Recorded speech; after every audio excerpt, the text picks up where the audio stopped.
Hi, I'm Mark Beauchesne. And I'm Christina Lupi, and you're watching New Hampshire's Wild Side. Great outdoor adventures are closer than you think. Here in New Hampshire, they're in our own backyard. From hunting white-tailed deer to discovering New Hampshire's woods, you never know what you'll experience. Join us as we discover New Hampshire's Wild Side. I'm Tom Flynn, the facility manager at the Owlbrook Hunter Education Center. We're going to be going over the basics of sighting in your rifle. So there's a few things you need when you're going to be sighting in your rifle. Number one, obviously, is a target. As you can see, we have a target that we're going to be firing at. Number two, whether you're shooting at a public shooting range or your backyard or a gravel pit, make sure that you have a safe backstop. So we have our target, we have a safe backstop, and we're ready to go. We're going to be sighting in two rifles today. One rifle we're going to be sighting in has open sights or iron sights. As you can see, we have a rear sight that's adjustable and a front sight. The other one we're going to shoot later on is a scope or a telescopic sight. On the ones with the open sights, if it's a first time shot, you just bought the rifle or haven't shot it in several years, sometimes you don't hit the paper and then it's a mystery as to whether the shot is high, low, left, or right. One thing you can do is immediately just move closer to the target. Your first shot, shoot it close enough so that if it is off a little right or left, it's going to still hit the paper and you can make your adjustments there. Something I've learned over the years is you can actually bore sight this gun. It's an inexpensive way without a bore sighter or bringing it someplace to bore sight your gun. And it only works with a firearm that you can see down the barrel. So this is a bolt action. If you remove the bolt, now I have access to see down the barrel. And if I've got a nice solid rest, I can look down the barrel and I can position the gun so that looking down the barrel, the bullseye is centered in the barrel of the gun. Once I have that, I can now, while the gun is holding steady, I can actually make adjustments to my rear sight to pull my sights in so that they are also lined up with the bullseye. So now I've lined up the barrel of the gun centered on the bullseye. I've adjusted my sights to get it close to somewhat the middle of the bullseye. And now that I've done that, I should be pretty close and should definitely hit the paper at some point. We've covered everything downrange at the target end. Now, when it's time to actually fire the gun, a couple more things we want to talk about. Safety of shooting glasses, very important to protect your eyes. Fragments from the shell itself can come out and the explosion, which is right near your eyes, is something important to cover your eyes. And some sort of hearing protection. You can have the muff type or the foam earplugs that you can put in your ears. Today we'll be using the muffs and safety glasses.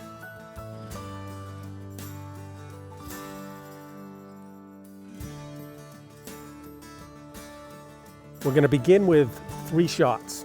You typically want to have a grouping of your shots. So shooting just one shot, you really should shoot more than one because we want to get an idea. If we pulled one or we just had a bad shot, we want to get an average of where those 3 shots are so then we can make our adjustments on our sights.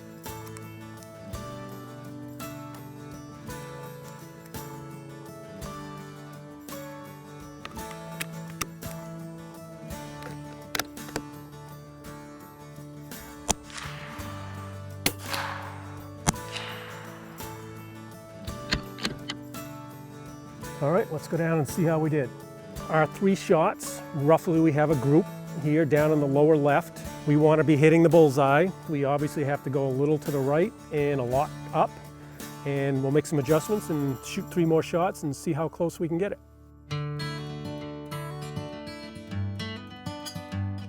All right, we've adjusted the sights. Now we're going to put 3 more rounds in. And we're ready to go.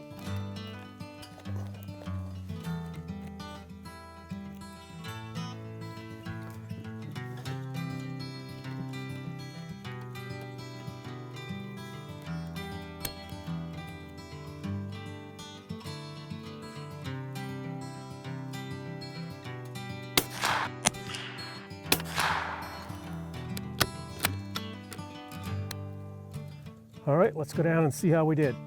Well, that was pretty good. We can now tell that we have our group up higher and to the right from where we originally were, and to be honest, I'd say most people would accept that as a pretty good group and good to go. So we've done the open sights or iron sights on the .22 rifle that we just shot. We're now moving back to 100 yards We started at 50. We're going to be shooting a 270 centerfire rifle with a scope. So in order to get on the paper, something very simple that you can do, similar to what we did with the open sights or the iron sights. We can actually, as long as you've got a good rest, as we do, we can take the bolt out, center the bore of the gun on the center of the bullseye. While that's steady, we can then look through the scope and we can adjust left, right, up, down the crosshairs of our scope on the center of the bullseye. So now once again, we've lined up the bore with the target and the sights that we're using, the scope on the target, and we should be pretty close.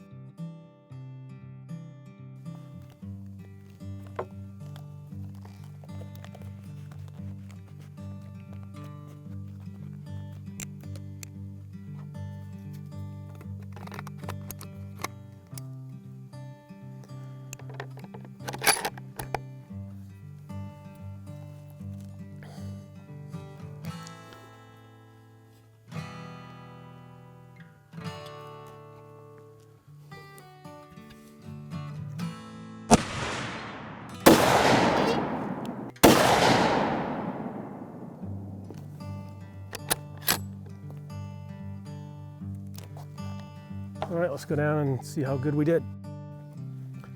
All right, so we are on the paper. Fairly decent group, yet it's high and a little bit to the right. So now what's great about this particular target, it's a 100-yard rifle target, and it's set up with these little squares, which are 1 inch. When you're gonna adjust your scope, you adjust your scope based on MOA, or minute of angle.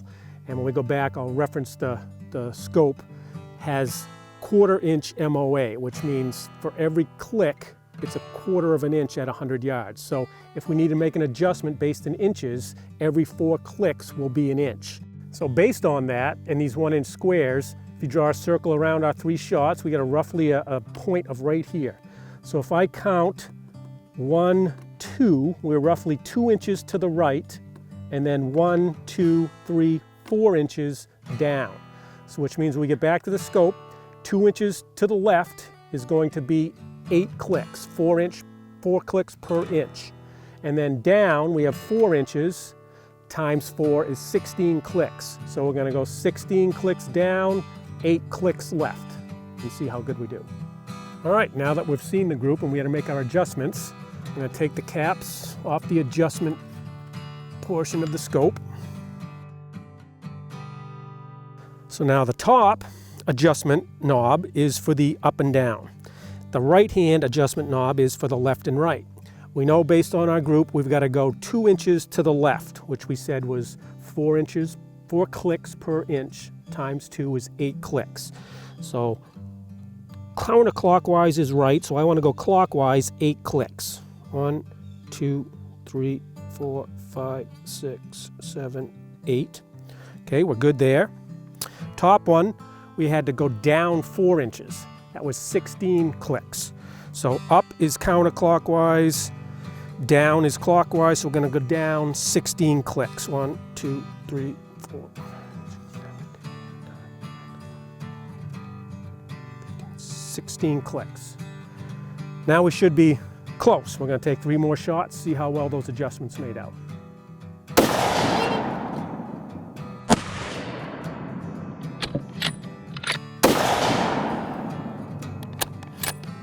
All right, let's go down and see how we did. All right, really, really good. Made the adjustments. We actually shot 3 shots. It looks like there's only 2 holes, but there's 3 shots there. There's a little bit bigger hole on this one. So there's 2 shots in the same hole and 1 just to the left. So really good group, just based on that adjustments we did. I'd call that good. Discover more about New Hampshire's wild side. Just log on to our website, wildnh.com. We're at the Quincy Bog Natural Area in Rumney, New Hampshire. There are so many great places to explore in New Hampshire. This place is a wetland with great biodiversity. Let's go see what we can find.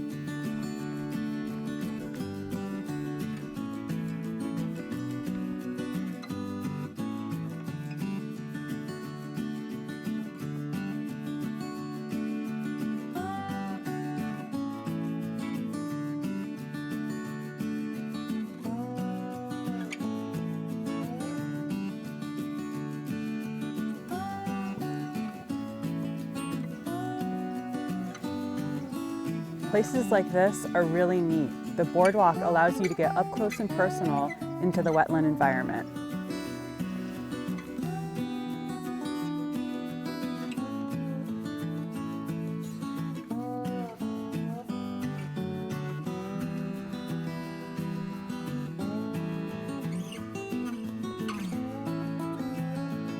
Many of our shrubs and tree species produce berries. These are a great food source for birds and other wildlife.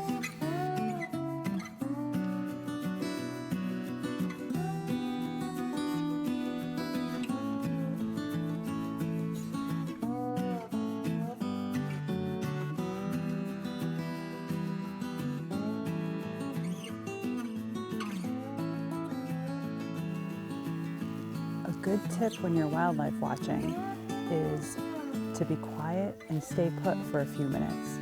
Allow wildlife to be comfortable with your presence.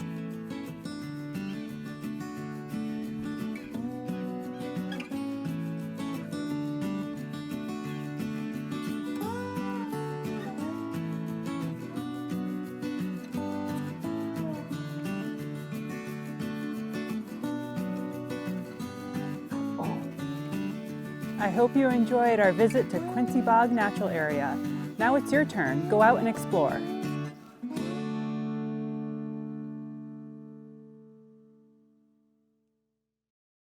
We all have stories to share.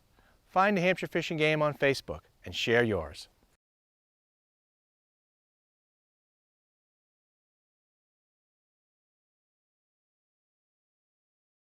That was what the plan was to die in the saddle.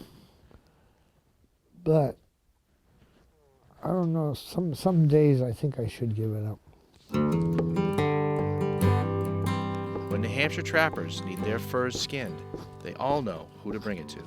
Harris Easley. I started on skunks, and I cut a few holes.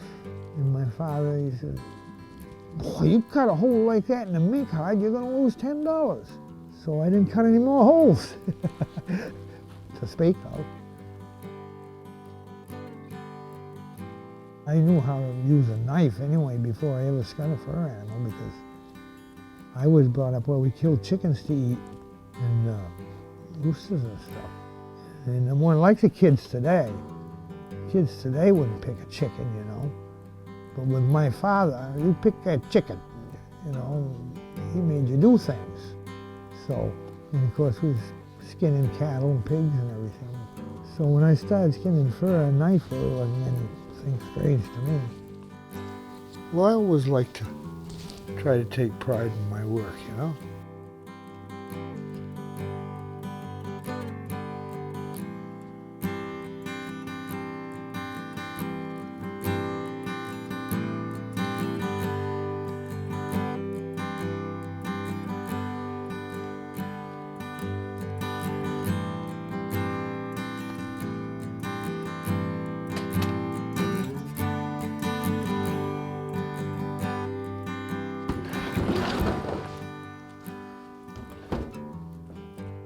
Just before I got sick here, it was mostly a 13-hour day. It's not the same as working for somebody else. You're working for yourself. You can sit down when you want, you're your own boss and everything.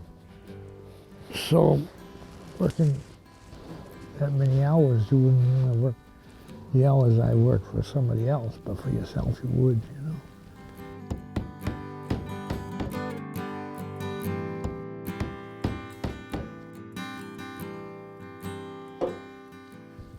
See, when you're tacking out a beaver, it's about like a baseball pitcher. You get your control some days, and some days you don't have your control. You could polish up these furs a little better for people, but not for the money we're asking.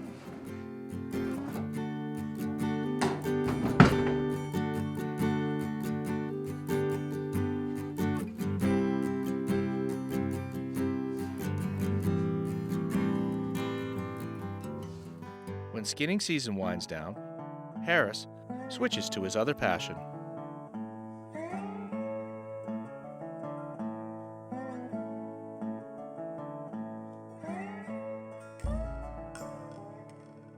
I've been such a busy person in so many things that I usually wouldn't get to whittling much till the month of August. Good summertime business for the trapper.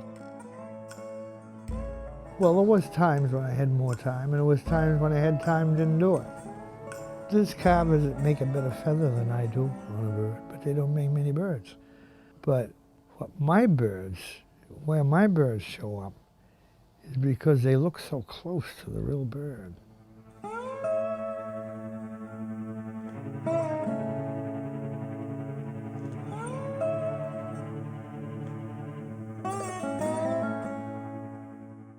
Mine stays in the right channels if you're busy. So we'll get ready another year and see what happens.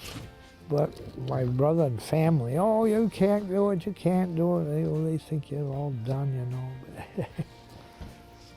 With another trapping season here, Harris struggles with his own mortality. Turning in the fall and winter's coming. I don't know, it's gonna be kind of hard to give it up, I think.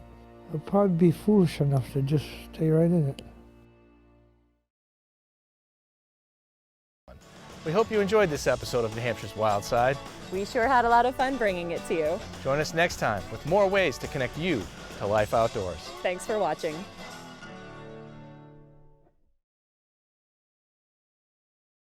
Thanks for watching.